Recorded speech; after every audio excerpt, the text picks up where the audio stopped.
Shalom. Oke, hari ini kita akan belajar firman Tuhan. Kenapa 2 minggu yang lalu saya bicara masalah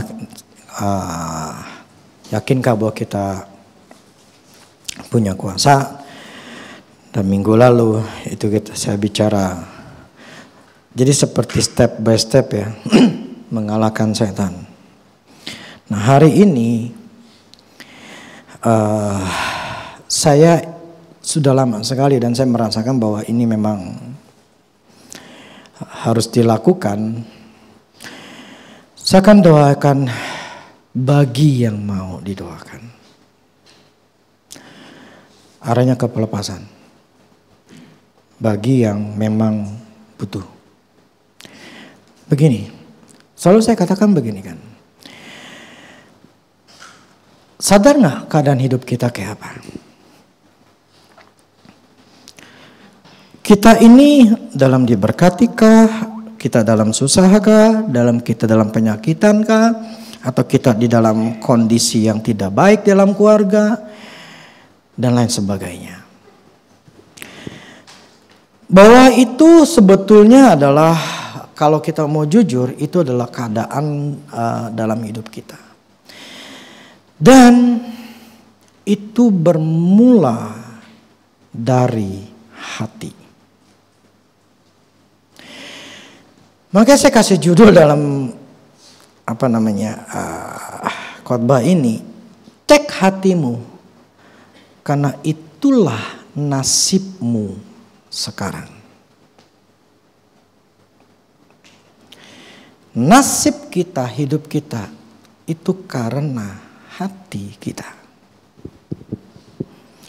Banyak orang Kristen tidak menyadari, saya khotbah ini karena saya pernah ngalamin dan saya tahu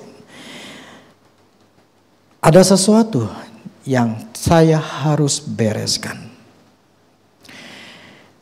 Karena firman Allah nggak pernah salah, nggak pernah gagal. Kalau dia mengatakan dia sudah sediakan, dia pasti sudah sediakan.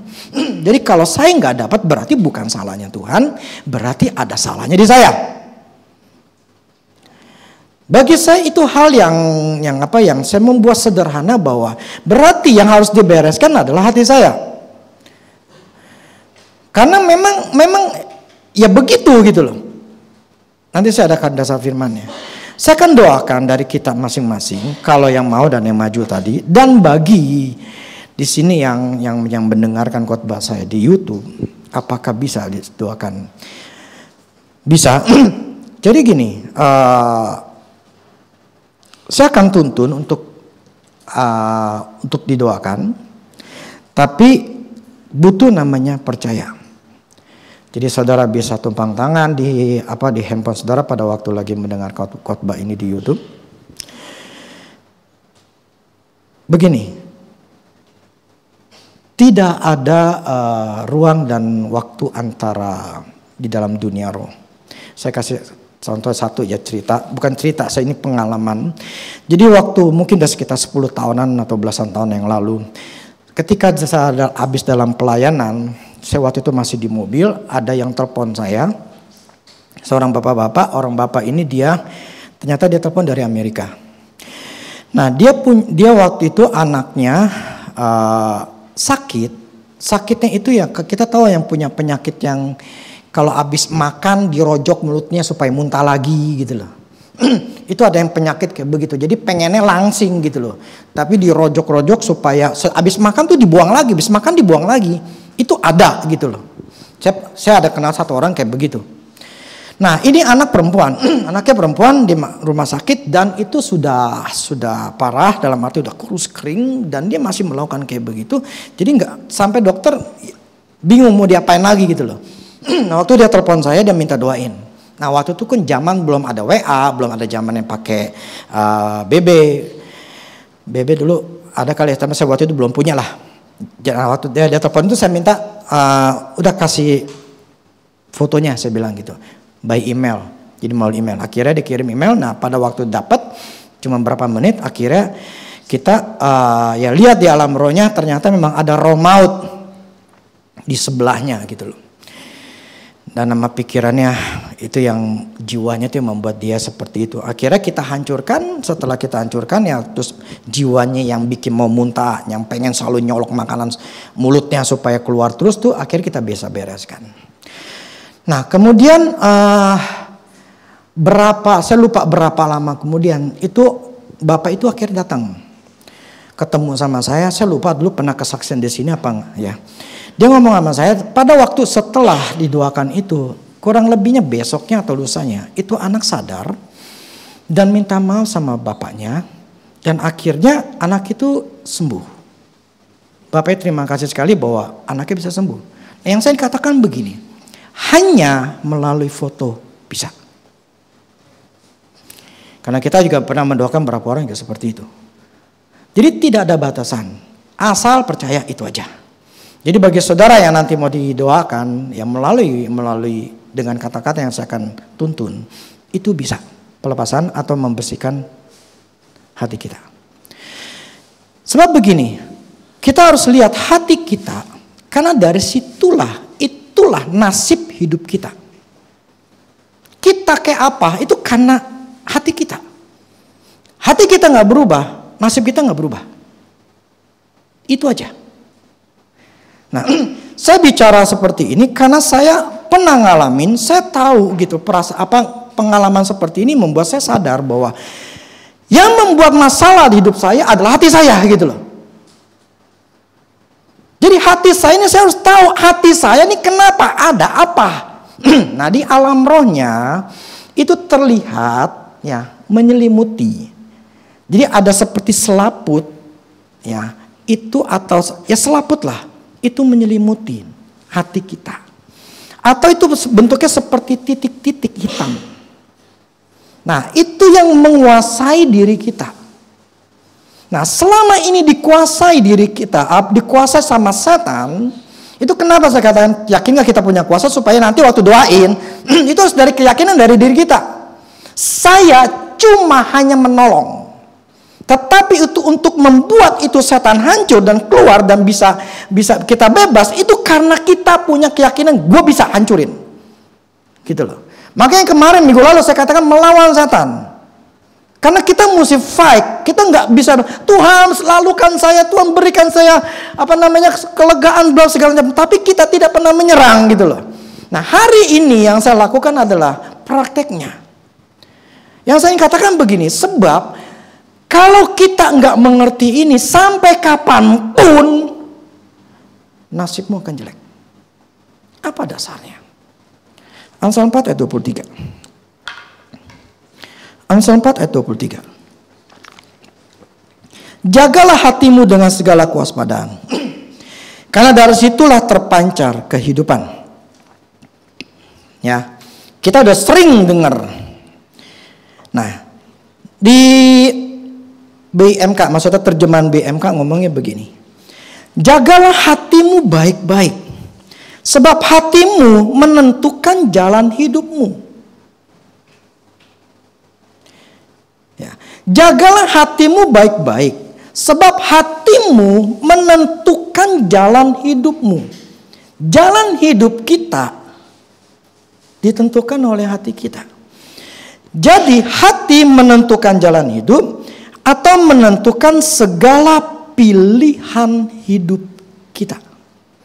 Hidup kita mau bahagia, hidup kita susah, hidup kita stres, takut, atau khawatir, semua ditentukan oleh hati. Firman yang ngomong ya. Nah, makanya kita harus meneliti, ya, arti menjaga itu meneliti dengan saksama, dengan serius, dengan lebih lama untuk melihat hati kita. Saya katakan begini, selama saya khotbah seperti ini, terbukalah. Jangan menganggap diri saya tidak masalah. Itu terserah sih masing-masing. Cuman saya ingin katakan begini. Saya ketika ada masalah, saya jujur. Saya punya masalah. Dan saya mencari tahu. Karena saya tahu saya bukan manusia super yang tidak pernah mengalami kesalahan. Dan ketika saya melakukan kesalahan dan kesalahan itu membuat menguasai hati saya tahu efeknya kayak apa. Saya tahu nasib saya atau keadaan hidup saya tahu. Jadi saya sadar, saya mengakui diri saya sendiri, saya tahu apa yang saya alamin, dan saya tidak merasa malu bahwa memang saya melakukan kesalahan dan saya tahu ada hati saya yang benar-benar. Lebih baik saya mengakui dengan tujuan supaya saya ada pemberesan, supaya saya lepas daripada saya dikuasai setan. Nasib saya ditentukan dengan hati saya. Kalau saya merasa diri saya pakai topeng, menganggap saya nggak ada masalah, padahal ada masalah, hidup saya akan terus begitu. Buat apa kita pakai topeng? Tapi hidup nggak berubah. Hidup tetap susah. Untuk apa? Yang saya maksud, jujurlah, terbukalah. Hati manusia di Amsal katakan bahwa itu akan menentukan pilihan hidup kita. Kita memilih hidup sehat, tergantung hati. Kita memilih hidup susah, tergantung hati. Kita mau memilih hidup untuk diberkati, untuk kaya, untuk berhasil, tergantung hati. Semua tergantung hati. Kenapa? Markus 7 ayat 20-23. Ini yang Tuhan katakan. Tadi perjanjian lama, sekarang Tuhan yang berkata. Katanya lagi, Mazmur 7 ayat 20-23. Apa yang keluar dari seseorang, itulah yang menajiskannya. Sebab dari dalam, maksudnya apa? Dari hati orang timbul segala pikiran jahat, percabulan, pencurian, pembunuhan, perzinahan, keserakahan, kejahatan, kelicikan, hawa nafsu, iri hati, hujat, kesombongan, kebebalan. Semua hal-hal ini timbul dari dalam dan menajiskan orang. Ini Tuhan katakan, apa yang keluar, apa yang nampak di luar, itu akibat dari yang di dalam. Semua yang timbul segala macam, pencurian, pembunuhan, bla bla segala macam, itu semuanya dimulai starting awalnya dari hati. Kekecewaan, kepahitan kepada suami, kepada istri, kepada bos atau segala macam. Itu dimulai dari hati. Matius 12 ayat 34-35. Matius 12 ayat 34-35. Hai kamu keturunan ular beludak, bagaimanakah kamu dapat mengucapkan hal-hal yang baik sedangkan kamu sendiri jahat? Karena yang diucapkan mulut meluap dari hati. Orang yang baik mengeluarkan hal-hal yang baik dari perbendaharaan yang baik, dan orang yang jahat mengeluarkan hal-hal yang jahat dari perbendaharaan yang jahat. Di sini Tuhan mengatakan bahwa segala sesuatu yang keluar dari mulut kita itu adalah berasal dari hati. Nah, kita kecewa sama siapapun juga, pasti pahit ngomongnya, pasti ngomong itu ketus, pedas, tajam. Nah, yang Tuhan katakan begini loh, itulah keadaan hatimu yang membuat engkau kayak begitu gitu loh. Nah, pertanyaannya adalah kita menganggap itu biasa aja. Ya sudah, nggak apa-apa, biasa. Tetapi firman katakan itu berasal dari hatimu. Terus kalau kita anggap ya emang begitu, mau dibilang apa? Ya sudah, kau tidak ingin dibetulkan, sok, no problem.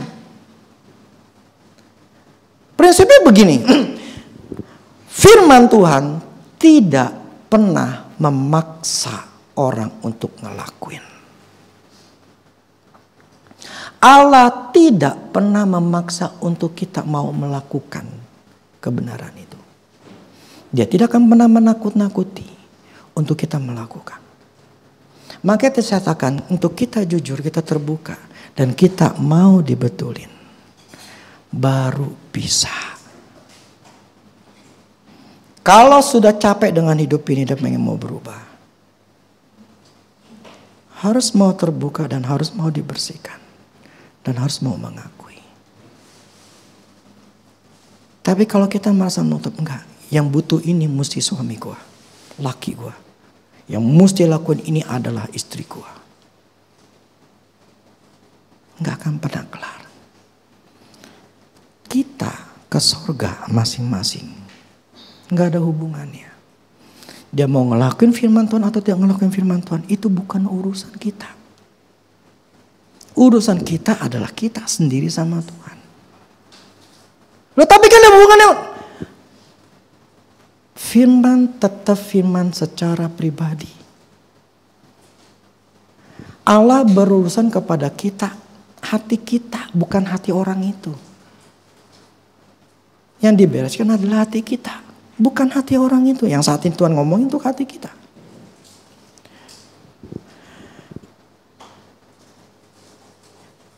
Amsal 23 ayat 7. Ini yang selalu saya katakan. Sebab seperti orang yang membuat perhitungan dalam dirinya sendiri, demikianlah ia.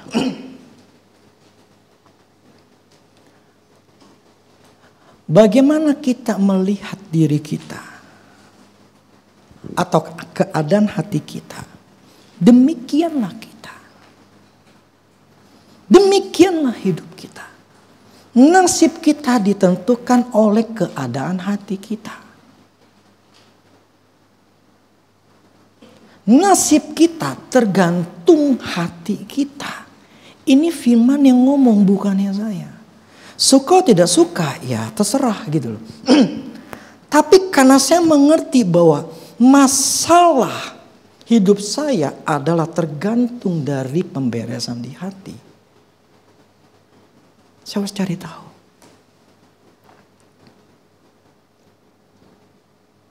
Ini salah satu contoh. Selalu saya katakan begini kan, ketika saya bertanya sama Tuhan, saya selalu ngetik. Saya ada iPad, jadi saya kebanyakan pakai iPad atau saya pakai iPhone. Mau nggak mau iPhone saya mesti pakai. Nggak boleh pakai Android. Nah, ketika saya bertanya sama Tuhan, Tuhan, firman-Mu mengatakan bahwa Allahku akan mencukupi segala kebutuhanku menurut kekayaan kemuliaan. Jadi menurut kekayaan Tuhan, Tuhan itu mampu mensuplai atau menyediakan segala kebutuhan kita. Amin. Kita semua tuh percaya. Pertanyaannya, kenapa masih khawatir?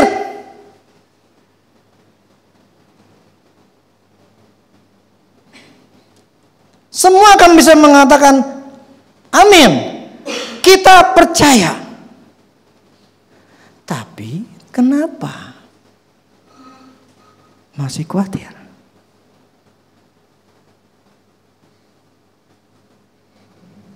Betul atau betul? Lah tadi percaya Allah tuh akan mencukupi segala kebutuhan. Terus kenapa khawatir? Oke, saya tanya Tuhan. Ini saya tulis. Orang Kristen percaya bahwa Tuhan itu kaya dan mampu. Tetapi kenapa masih khawatir? Padahal ada firman-Nya. Khawatir bukan karena tidak yakin bahwa Tuhan itu berkuasa. Tapi tidak yakin akan dirinya sendiri.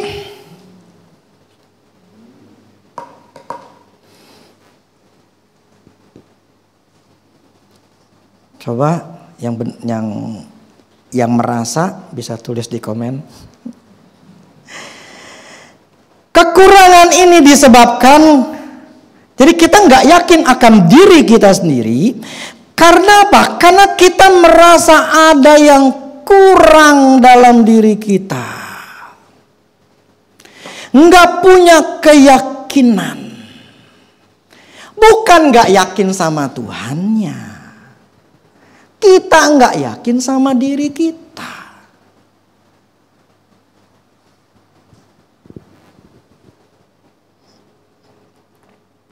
Betul atau betul?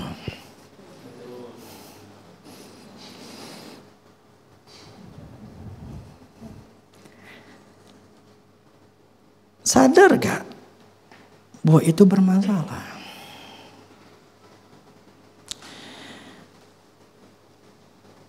Sadar gak bahwa itulah yang harus diberesin? Kenapa? Kenapa itu bisa ada? Padahal percaya bahwa Allah itu berkuasa, firman yang gak pernah gagal, gak pernah salah, tetapi selalu khawatir. Ini salah satu contoh yang saya kasih tahu, ini masalah hati. Kenapa itu bisa? Nah, Tuhan yang ngomong, Roh Kudus ngomong dalam hati saya, karena kita merasa tidak yakin. Karena kita merasa ada yang kurang, atau kita merasa ada sesuatu yang ganjel yang namanya rasa bersalah, rasa takut, apakah mampu, apakah bisa, bla bla segala macam. Itulah keadaan hati kita. Nasib kita tergantung hati kita. Hati kita kayak begitu lumrah kalau susah. Bagaimana engkau memperhitungkan dirimu sendiri? Bagaimana engkau melihat dirimu tidak bisa? Demikianlah engkau tidak bisa.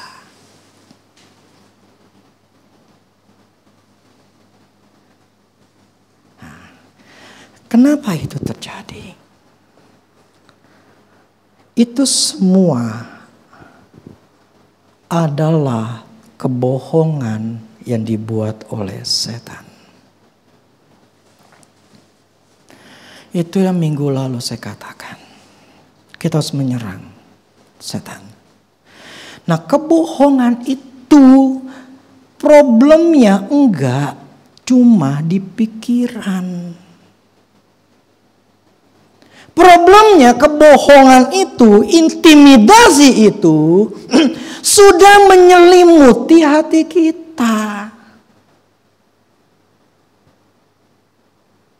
Tinggal apakah itu semakin gelap, semakin hitam, atau banyak titik-titiknya, semakin kuatlah kekhawatiran, ketakutan, intimidasi, atau rasa bersalah dan macam-macam. Jadi seberapa besar persentase setan itu menguasai hati kita, demikianlah hidup kita, nasib kita.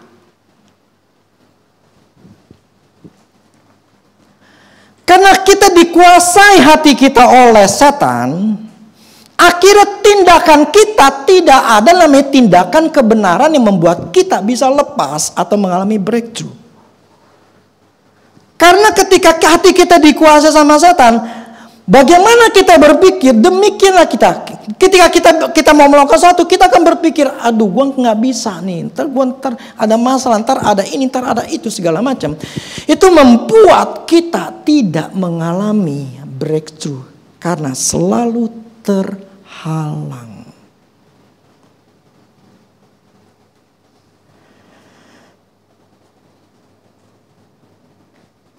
Hati kita itulah yang menjadi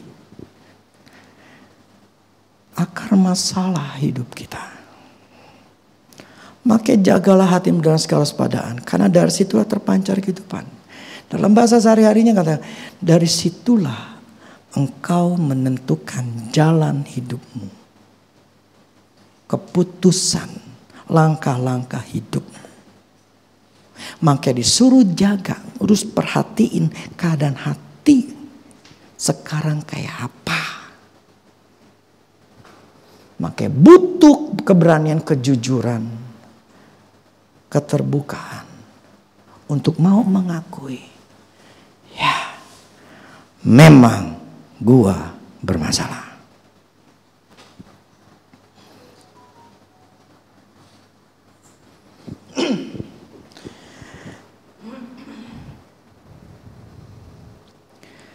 Selama hati kita masih dikuasai setan, firman Tuhan akan susah, bahkan tidak berbuah. Betul, minggu depan saya akan bicara masalah benih. Firman katakan firman itu adalah benih yang ditaruh dalam hati. Ada 4 macam jenis. Bebatu-batuan, semak duri, ya kan? Terus ya pokoknya ada 4 macam. Yang terakhir itu adalah hati yang bagus. Selama hati kita dikuasai sama setan, itu firman gak bisa bertumbuh dengan kuat. Banyak kotoran, banyak yang mencegah untuk bertumbuh. Itulah kenapa orang Kristen dari dulu, sekarang, dan seterusnya tidak berubah. Karena tidak menyadari problemnya ada di hati.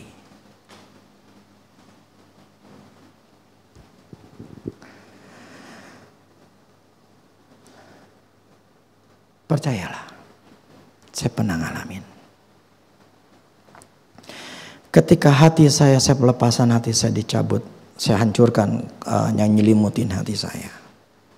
Saya free. Mata jadi terang, pikiran itu terang, jadi apa ya? Jadi beda. Jadi melihatnya itu jadi berbeda. Tapi kalau hati kita dikuasai, kita itu jadi matanya tertutup, pikiran kita tertutup. Semua seolah-olah tertutup. Bukan karena Tuhan yang nutupin, bukan. Tuhan itu sudah menyediakan segala sesuatu, tapi problemnya ketutup. Kenapa? Karena setan yang nutupin dengan cara apa? Nutupin di hati kita. Selama hati kita tertutup, semuanya akan jadi gelap. Semua akan jadi nggak kelihatan. Pikiran kita jadi nggak kebuka. Semuanya akan jadi apa ya, nggak jelas.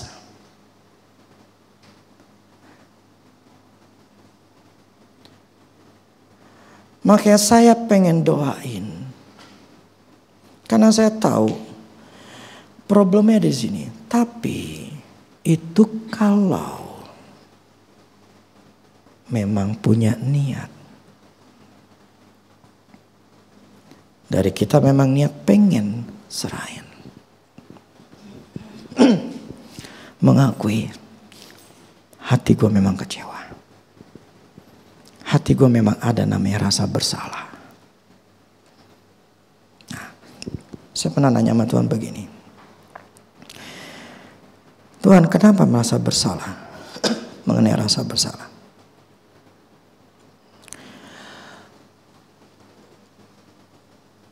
Kita manusia, kita tidak lepas dari masalah, dari kesalahan. Ketika kita melakukan kesalahan, kita jadi punya rasa bersalah karena ngelakuin kesalahan. Nah, kalau kita tidak sadari bahwa oke, memang gua salah. Tapi satu hal, Allah itu ngampuniku. Kristus sudah mati di kayu salib untuk mengampuni dosa saya yang dulu, sekarang maupun yang nanti. Walaupun saya melakukan kesalahan, ya sudah. Saya akan perbaiki nanti untuk tidak melakukannya lagi. Tapi itu lagi pikiran benar. Kebanyakan enggak pikiran benar. Yang ada ketika kita melakukan kesalahan, kita melalui merasa bersalah. Nah, setan itu tahu caranya. Jadi gini, ketika kita melakukan kesalahan, dia akan mengintimidasi. Lihat, lu salah kan? Lihat, lu ngelakuin kesalahan. Ini fakta. Ini fakta yang menyatakan lu salah.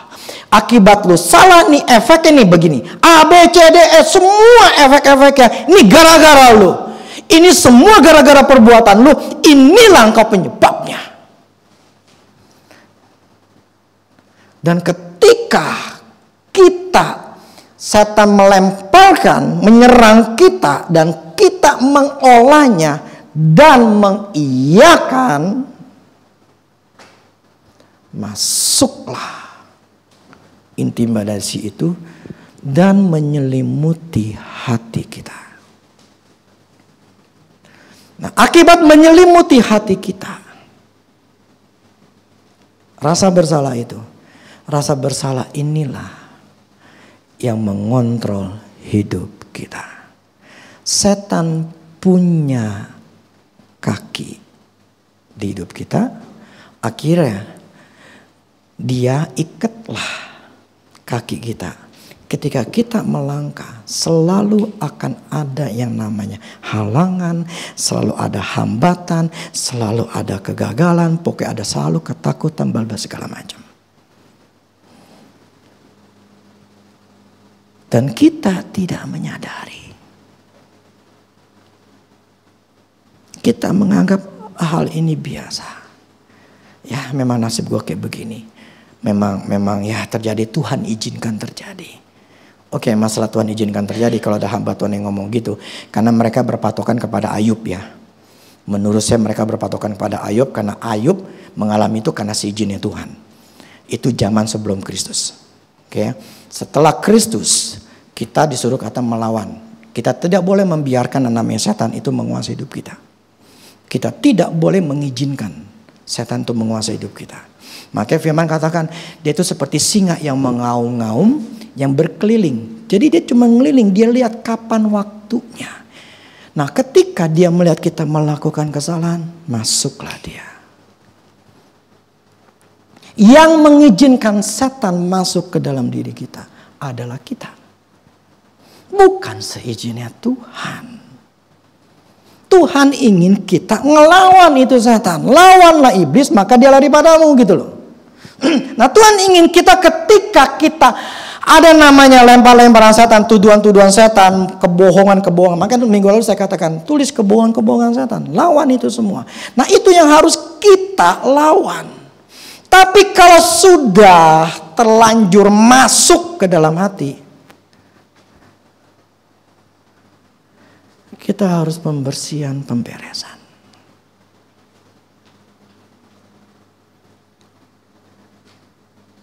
Nasib kita ditentukan di hati kita.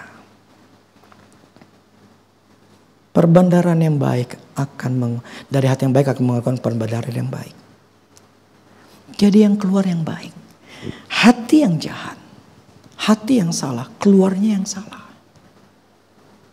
Suka atau tidak suka, ini firman yang ngomong. Yang saya ingin katakan, sadar. Kalau kita punya hati yang salah. Kalau tidak pernah pemberesan, hidupmu tidak akan pernah berubah. Percayalah, saya pernah ngalamin. Gak enak.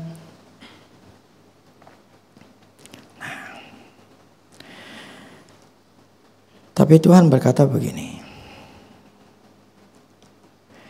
1 Yohanes 1 ayat 9.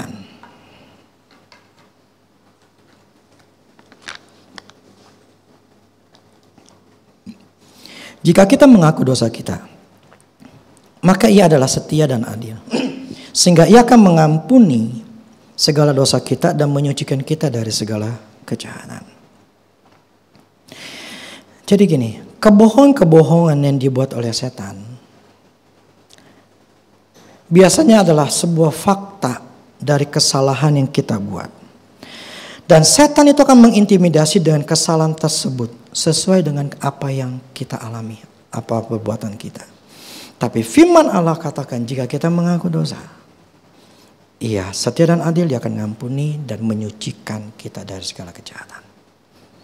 Yang saya maksud bahwa ada pengampunan yang tetap tersedia buat kita. Supaya di sini katakan menyucikan, membersihkan hati kita dari segala kejahatan. Selama hati kita buruk, hati kita gelap, hidup kita gelap.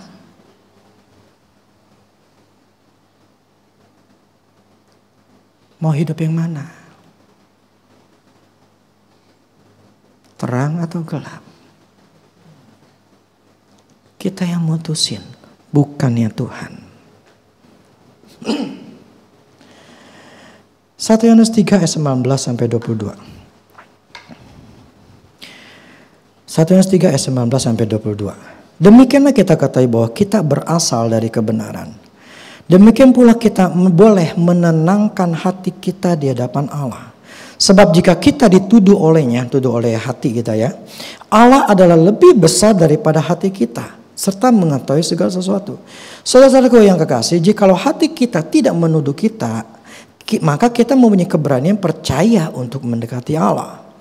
Dan apa saja yang kita minta, kita memperoleh daripadanya, karena kita menuruti segala perintah-perintahnya dan berbuat apa yang berkenan kepadanya.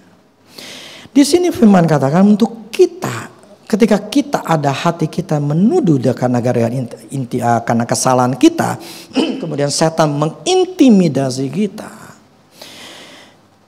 Kita harus bisa mengelawan itu karena Allah lebih besar daripada hati kita.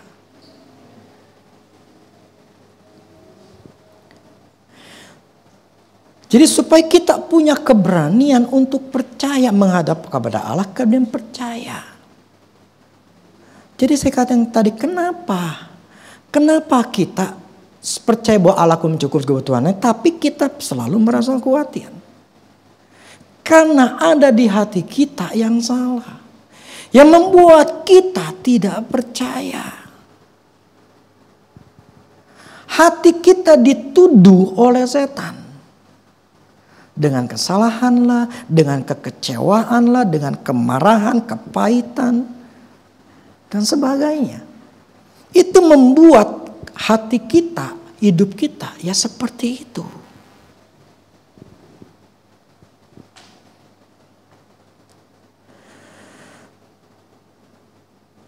Kita harus pemberesan di hati itu. Ibrani 10 ayat 22. Karena itu marilah kita menghadap Allah dengan hati yang tulus ikhlas dan keyakinan iman yang teguh.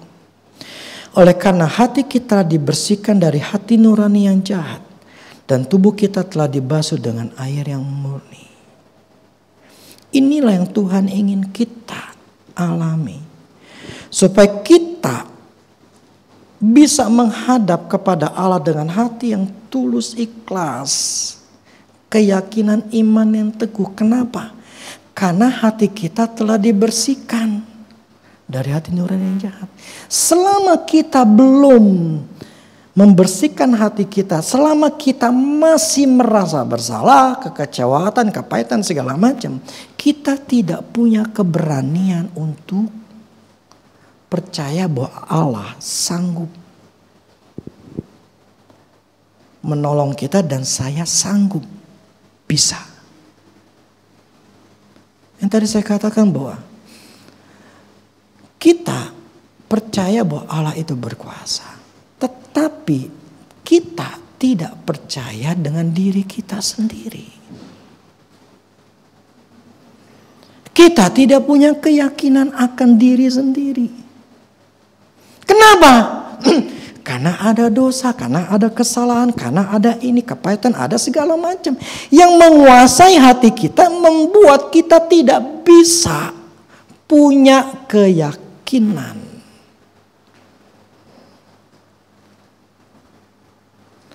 Dan itulah yang membuat benih yang kita tanam tidak bertumbuh, apalagi jadi buah.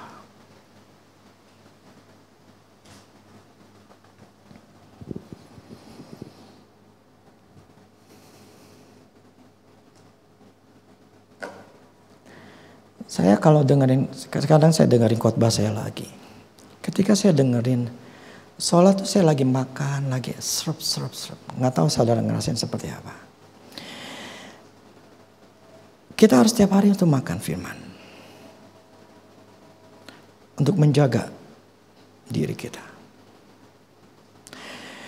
Tapi yang terpenting adalah kita harus menilai, melihat hati kita.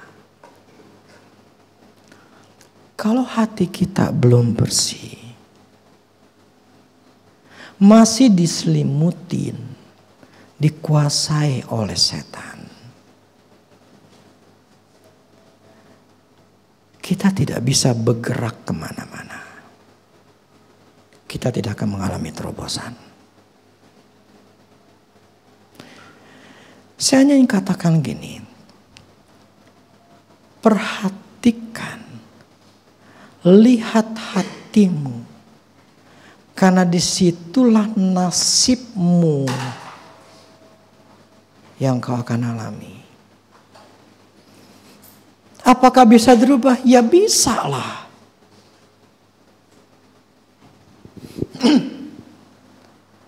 Tapi harus ada keinginan dalam diri kita. Gua mesti bersihin hati gua. Gua tahu nih gua punya kepahitan nih. Gua tahu nih gua punya kekecewaan nih. Gua tahu nih gua punya rasa bersalah nih. Gua tahu nih gua punya ini nih. Gua tahu nih.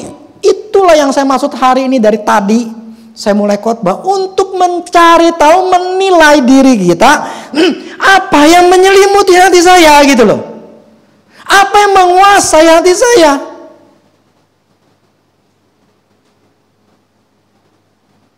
Jadi nanti ketika pas didoain, sudah tahu problem gue di sini.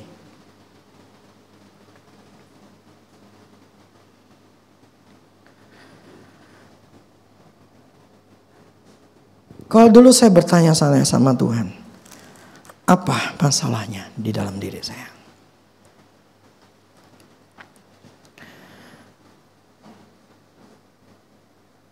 Ya akhirnya saya dapat.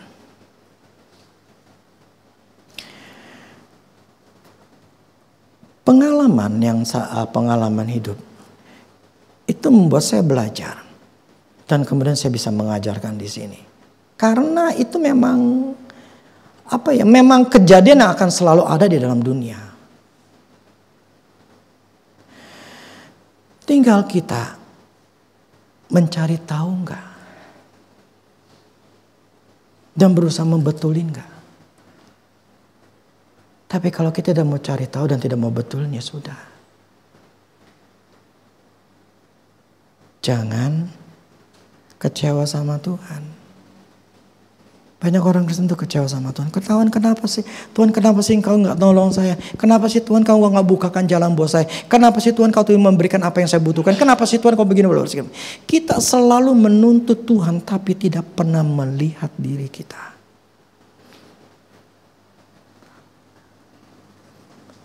Saya mengerti kebenaran ini.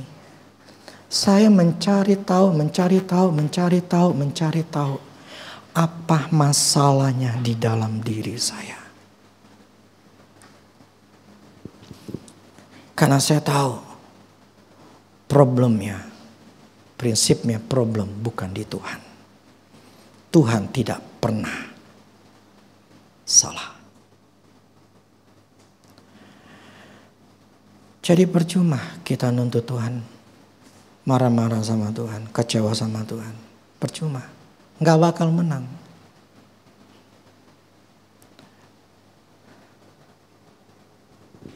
Saya diingatkan Tuhan begini, bagaimana sebuah tanaman itu bisa berhasil bertumbuh?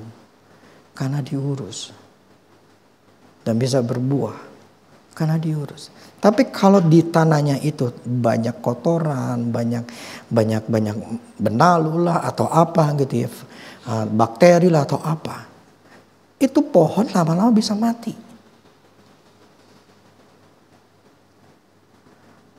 Tuh kayak sih saya punya pohon apa tuh yang ada benalu, bakteri apa di akarnya, pusing. Kenapa? Ini lama-lama jadi mau mati gitu loh. Buah pohon kita, benih kita tidak akan pernah berbuah selama hati kita itu ada benalu, ada kejahatan, ada yang salah. Kalau nggak pernah diberesin, bertahun-tahun nggak bisa.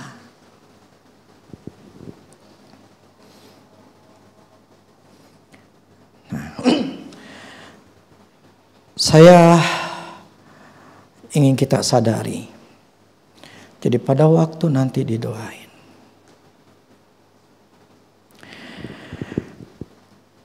sudah tahu, mudah-mudahan sudah tahu ya. hatimu diselimuti oleh apa? Tapi kalau misal di antara ini gue udah gak masalah, ya sudah gak perlu. Karena merasa hidupmu fine-fine aja. Gue sekarang diberkati, gue gak punya rasa bersalah, gue gak punya rasa, ya sudah, no problem. Ini bagi mereka yang merasa ada masalah di hatinya.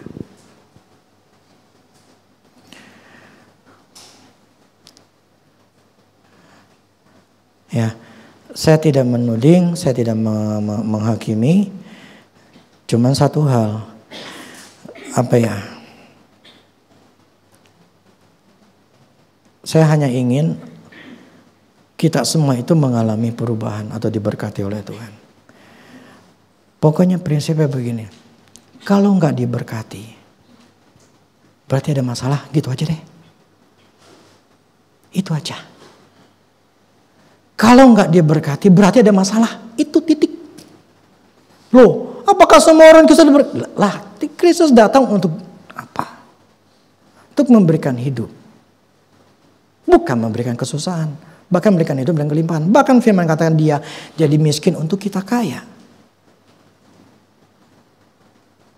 Terus dia datang untuk menyembuhkan kita. Bukan hidup dalam penyakitan. Ya tapi kan kita harus memikul salib. Terserah lu mau memikul salib, gue gak mau. Cara pikul salibnya bukan begitu. Cara pikul salib kita bukan dengan penderitaan. Penyakit, kekurangan duit, masalah di kantor, di rumah. Bukan. Memikul salib kita artinya apa? Kita mengutamakan Tuhan. Itu namanya memikul salib. Bukan hidup dalam penderitaan. Maka saya ngomong kepada anak saya, jangan mau hidup susah. Tujuannya apa sih? Supaya mereka berpikir gue mesti berusaha. Karena tujuan alam mendatangkan tujuan alam bukan untuk buat hidup susah, tapi tujuannya adalah untuk hidup bahagia. Firman yang ngomong, bukan yang saya. Jadi jangan mau hidup susah, supaya mereka punya mentalnya bukan mental miskin, bukan mental malas. Mereka harus berusaha gitu loh.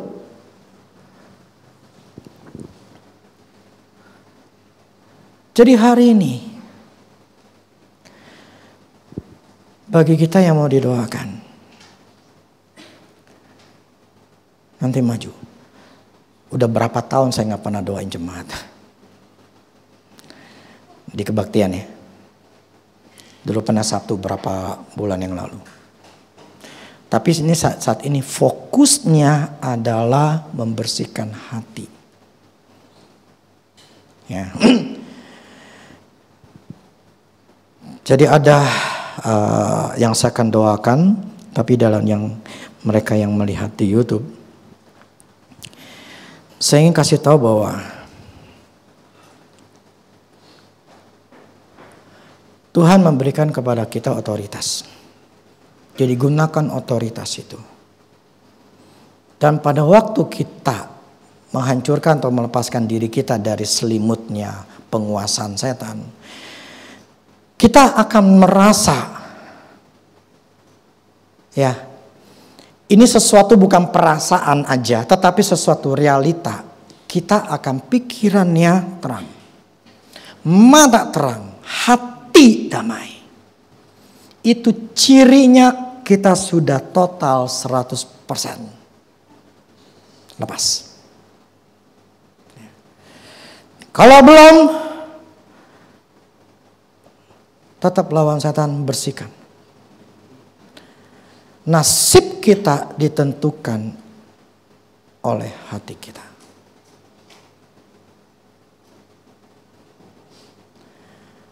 Oke, jadi gini. Misal kita ada kekhawatiran. Kekhawatiran itu apa? Jadi gini, kalau saya berprinsip, ada yang namanya pohon. Untuk kita mau pohon itu mau kita matiin ya. Contoh dulu saya punya tanah ada namanya pohon bambu. Tukang saya bilang, dukan saya bakar pakai ban gitu lah. Tukang saya bilang nggak bisa gitu loh. Ini mesti sampai diangkat, sampai bongkol paling bawah tuh mesti diangkat baru bisa. Kalau nggak numbuh lagi. Waduh, saya bilang gimana? Ya udahlah, akhirnya mau diangkat semua sampai digali berapa dalam, saya lupa berapa meter, itu pokoknya digali sampai benar-benar tidak ada yang namanya akarnya. Demikianlah firman Tuhan. Untuk kita untuk mengangkat semuanya harus sampai ke akarnya. Jadi ada akar kekhawatiran itu muncul tuh dari mana? Kekhawatiran itu muncul dari mana? Misalnya gitu ya. Entah karena kita melakukan kesalahan, akhirnya kita merasa feel guilty, kita merasa takut. Jadi kekhawatiran itu timbul karena pernah ngelakuin kesalahan. Nah itu yang harus diberesin yang paling ujungnya. Nah kita masing-masing itu punya. Jadi kita harus tahu apa kira-kira yang menjadi akar masalah kita. Amin. Saya khotbah gak panjang.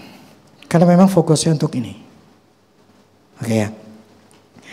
Nah terus untuk mereka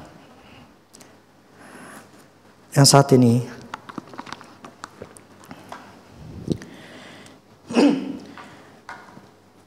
nanti habis ini soalnya kita akan selesai, kita akan penyembahan. Karena biasanya ketika kita mau setelah khotbah saya langsung cut, tidak ada penyembahan yang dimasukin di YouTube. Oke, bagi saudara yang di YouTube yang mau atau merasa gue butuh dibetulin, diberesin, bisa pegang HP atau layar yang saudara saat ini sedang lihat. Ikuti doa saya begini. Oke, yang lain juga ikutin doa saya. Ini secara umum aja ya. Katakan begini, Tuhan, aku sekarang mengerti bahwa keadaan hatiku menentukan kehidupanku. Berada dalam berkat atau kutuk. Saat ini aku menyadari aku mempunyai hati yang jelek, salah, bahkan jahat yang bertentangan dengan firman-Mu. Isi hatikulah yang menjadi penyebab hidupku seperti ini. Sekarang aku minta ampun atas dosa-dosa yang ada di dalam hatiku. Dan aku minta Roh Kudus yang ada di dalam hatiku untuk menyucikanku, membersihkanku, dan menghancurkan segala kejahatan yang ada di hatiku. Di dalam nama Yesus, semua roh, masing-masing kalian yang tahu sendiri, ini saya kasih contoh ya, intimidasi, kekecewaan, kekhawatiran, atau yang lain yang menyelimuti, menguasai hatiku, aku hancurkan di dalam nama Yesus. Aku perintahkan lepas dan hancur dalam nama Yesus.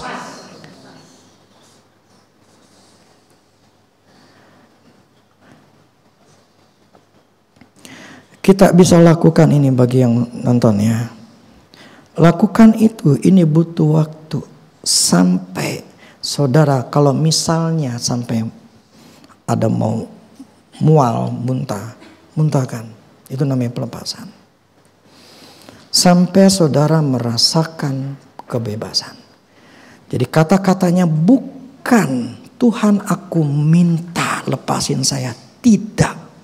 Kata-katanya adalah dalam nama Yesus aku hancurkan. Sebutin roh apa. Intimidasi dan segala macam. Sampai merasa free, bebas, tenang, damai. Saran saya, dengarkan 2 kali ini khotbah.